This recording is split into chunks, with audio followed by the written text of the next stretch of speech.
the Clintons are an interesting beast. And I will tell you, full disclosure, I've found them to be fascinating. I kind of love the Clintons because they're so scummy. I think they make politics more interesting. Wrestling is only good because of a good heel. And I think the Clintons are the last great bad guy we had. Barack Obama and the new left, they just hate America. That's not fun. The Clintons didn't care. They would just, I don't know, steal some stuff.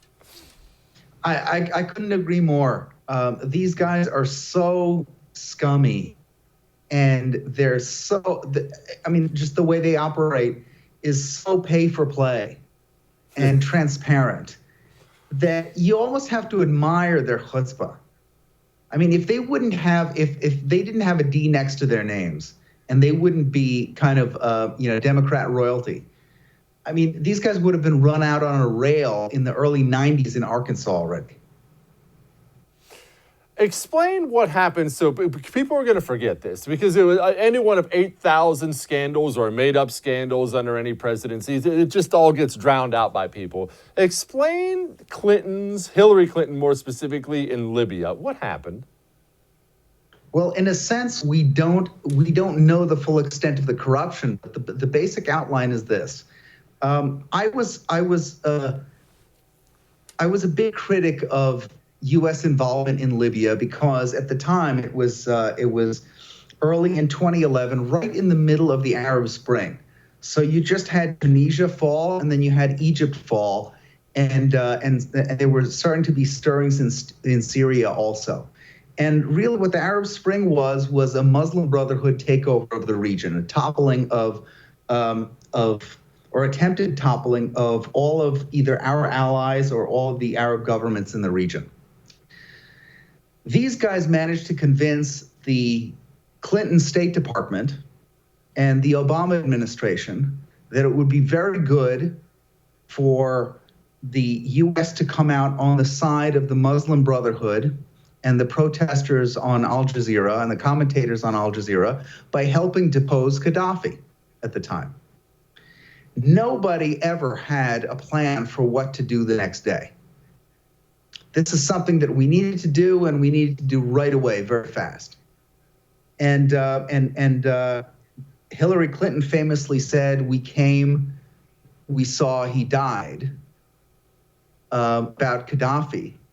And really, what they ended up doing was they ended up bringing back, they ended up collapsing the government completely, creating a vacuum that was filled by slave traders, Islamists.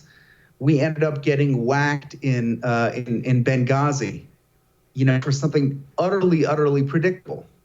Now, at the same time, what ended up happening, and of course, as you remember, and I'm sure your listeners remember, the GOP made a big deal about hearings on Benghazi. It was a phony baloney sham because the GOP at the time was not fully prepared to attack Clinton and the Obama administration on what